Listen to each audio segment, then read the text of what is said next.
Oi, meus alunos, estamos para mais uma nova aula. Eu espero que vocês gostem. Meu nome é Tarcísio, sou professor de Física e o nome do conteúdo é As Transformações Gasosas. Bem, nós vamos trabalhar com gases. Gases, nesse caso, é um gás que está dentro de um recipiente. Esse gás geralmente tem três coisas: temperatura, volume e pressão. Pode acontecer que, nesse caso, imagine um gás que está no recipiente que eu não tenha como mudar o volume do recipiente. Então eu não posso apertar e nem posso aumentar o volume. Quando isso acontece, falam que é uma transformação isométrica, ou isocórica, ou isovolumétrica. Essas três definições é a mesma coisa. Iso quer dizer mesma. Métrica, ser medida, mesma medida. Como também volume, mesmo volume. Bem, continuando. Mas esse conteúdo também cai na química. E quando cai na química, geralmente cai não como o nome da transformação, mas daquele que criou, aquele que descobriu. E o nome dele é Charles. Isso é a lei de Charles. Bem, aqui eu tenho aqui um recipiente com uma tampa com um gás. É um gás ideal. O gás ideal é aquele gás que não tem substâncias sólidas sobre ele. É um gás puro. Aí o que acontece? Eu não tenho como mexer o recipiente.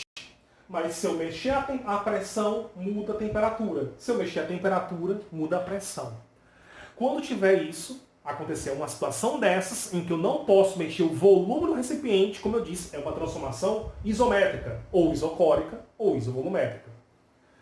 E tem uma fórmula para isso. A fórmula é P1 sobre T1 é igual a P2 sobre T2. Mas o que é o P? P1 é a pressão anterior, é a pressão inicial. E T1 é a temperatura inicial. É igual a P2, que é a pressão final, sobre T2, que é a temperatura final. Até aí tá simples, a forma fácil. P1 sobre T1 é igual a P2 sobre T2. Mas tem um pequeno detalhe. Essa formulazinha só funciona se a temperatura estiver na escala Kelvin. A temperatura tem que estar na escala Kelvin. Ok? Vou continuar aqui um pouquinho. Vou apagar aqui para copiar o restante do conteúdo. No vídeo anterior, eu falei que era a lei de Charles, mas não é só de Charles. É lei de Charles e também de Gay-Lussac. Foram dois pesquisadores. Agora, tem uma lei que foi só o Charles, que é essa aqui. É a da transformação isobárica. Transformação isobárica. Iso é mesma, bárica, pressão. Mesma pressão. Aqui é o seguinte, eu tenho um recipiente, aqui tem um gás aqui dentro, e aqui eu tenho um êmbolo com peso, causando uma pressão aqui embaixo. Aí eu aqueço esse recipiente, está aqui a chama.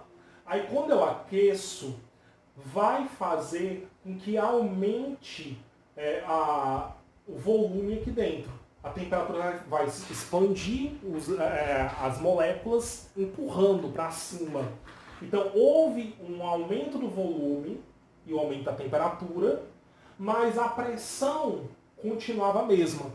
Então por isso que é uma transformação agora isobárica. A anterior era isométrica, isocórica ou isovolumétrica, que era a mesma coisa. E agora não, é isobárica. Isobárica, mesma pressão. A fórmula é V1 sobre T1 é igual a V2 sobre T2. V1 é o volume inicial, T1 é a temperatura inicial. V2 é o volume final, sobre T2, que é a temperatura final. Agora a observação, novamente. A temperatura tem que estar na escala Kelvin. Na escala Kelvin. Continuando o conteúdo. Agora eu tenho um recipiente que tem um gás aqui e tem um objeto gerando pressão aqui. Aí agora eu aumento o objeto gerando uma pressão maior, que aí empurra isso para baixo. A temperatura não está sendo mudada, não está mexendo na temperatura. Aí o que acontece? Como eu estou exercendo a pressão maior, então estou empurrando mais para baixo. Então, aqui tem uma pressão e um volume, e aqui vai ter uma outra pressão e um outro volume. Quando acontece do gás não mudar a temperatura antes para depois, é chamado de transformação isotérmica, que na química também é chamado de lei de Boyle. E aí segue essa formulazinha. P1 vezes V1 é igual a P2 vezes V2. Certo? Agora, então nós vimos transformações isotérmica, que é a mesma temperatura, isobárica, que é a mesma pressão, e a isométrica, isocórica e isovolumétrica, que os três quer dizer mesmo volume.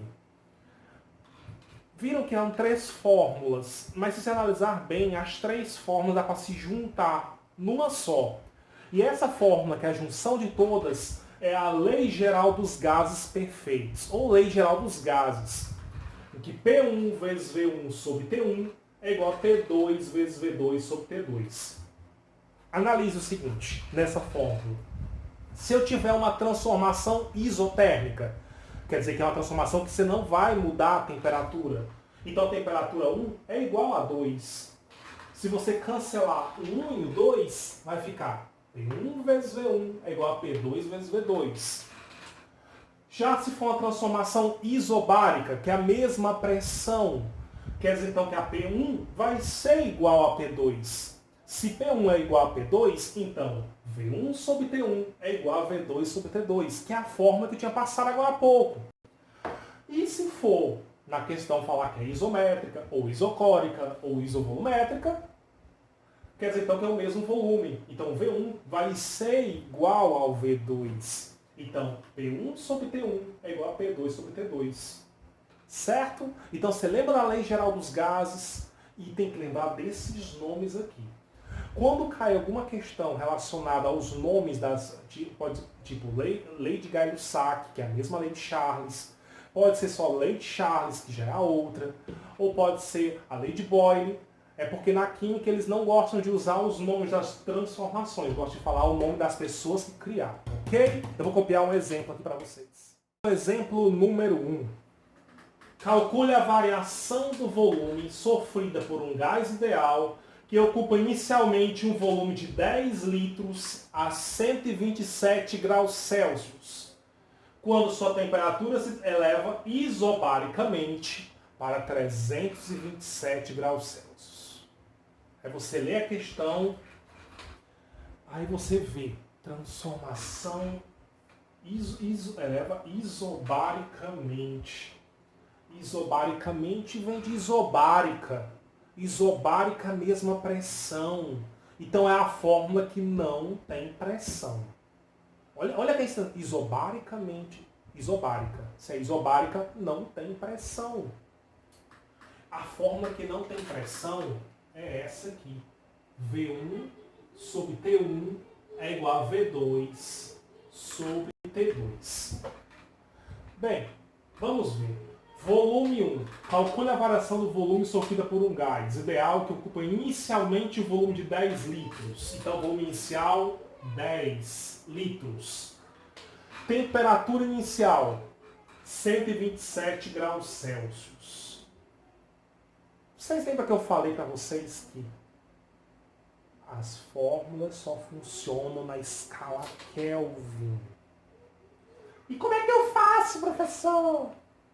Para passar da escala Celsius para a escala Kelvin, você soma 273. Isso. 127 mais 273 dá 400. É igual.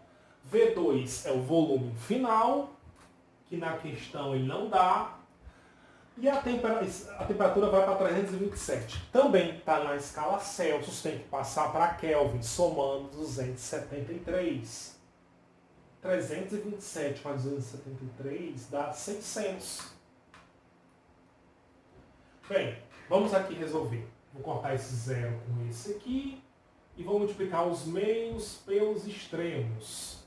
Então, 40V2 é igual 1 vezes 600, 600. O 40 está multiplicando o V2, eu vou passar para o outro lado dividindo. Então vai ficar V2 é igual a 600 dividido por 40. Eu vou cortar os zeros. 60 dividido por 4. Deixa eu ver, dá 15. A unidade de medida, deixa eu ver, 15 litros. Vai ser sempre litros? Não. Você olha no enunciado que tipo de unidade de medida tem na questão. Aí você usa ela. Bem, eu achei o volume final. Mas na questão eu acho que ele não quer o volume final. Ele quer a variação do volume. Como assim? Bem, o volume era 10. Passou para 15. Quanto variou? 5. 5 litros, porque é 15 menos 10, 5. Então, a variação do volume, 5 litros. Eu vou agora para um exemplo número 2. Número 2. Vou ler devagarzinho porque a letra está pequena para vocês. Um recipiente que resiste até a pressão de 3 vezes 10 elevado a 5 newtons por metro quadrado contém gás perfeito sob pressão de 1,0 vezes 10 elevado a 5 newtons por metro quadrado e temperatura de 27 graus Celsius. Desprezando a dilatação térmica do recipiente, calcule a máxima temperatura que o gás pode atingir. Vamos ver. Na questão, ele diz que eu tenho que desprezar a dilatação do recipiente. Então o recipiente não vai se dilatar. Quer dizer, então, que o volume vai continuar o mesmo. Se o volume vai continuar o mesmo, é a fórmula que não tem volume. A fórmula da transformação isovolumétrica, ou isocórica, ou isométrica, como dizer, a mesma. Então a fórmula é P1 sobre T1 é igual a P2 sobre T2. Certo. Na questão, ele diz um recipiente que resiste até a pressão de 3 vezes 10 elevado a 5 newtons por metro quadrado. Essa é a pressão que ele vai resistir. É a máxima que ele pode ir. Aí contém gás perfeito sob pressão de 1 vezes 10 elevado a 5 newtons por metro quadrado. Essa é a pressão que ele tem no início. Essa é a pressão 1. Então, eu vou substituir aqui esse valor aqui. Vai ficar 1 vezes 10 elevado a 5 é a pressão 1. E ele diz que essa pressão é quando a temperatura é 27 graus Celsius. Em 27 graus Celsius tem que passar para a escala Kelvin. 27 mais 273 dá 300. É igual. Pressão 2. A pressão 2 é o máximo que ele vai. É esse número aqui. 3,0 vezes 10 elevado a 5. Aí eu quero a temperatura 2. Bem, vamos começar assim. Eu vou cancelar, aqui tem vezes 10 elevado a 5, vezes 10 elevado a 5. Eu vou cancelar o 10 elevado a 5 daqui com 10 elevado a 5 daqui. Agora eu vou multiplicar os meios pelos extremos. 1 vezes T2, 1,0 é 1. 1 vezes T2 é T2. É igual. 300 vezes 3 dá 900. 900 Kelvin. Mas tem que analisar o seguinte, ele quer a temperatura final. Tá, é 900 Kelvin. Mas na questão, ele está dando enunciado em Celsius. Quando ele dá enunciado em Celsius, quer dizer que ele quer a resposta final em Celsius. Então eu vou ter que passar para Celsius. Para passar para Celsius, Para voltar de Kelvin para Celsius, eu subtraio 273. 900 menos 273 dá 627 graus Celsius. Ó, para quem não lembra, ó, a fórmula é TK é igual a TC mais 273. TK, temperatura em Kelvin. TC, temperatura na escala Celsius, mais 273. Então, se eu quero passar uma temperatura para a escala Kelvin, eu somo 273. Se eu quero passar para a escala Celsius, eu subtraio 273. Eu espero que vocês tenham gostado da minha aula e até a semana que vem. Muito obrigado.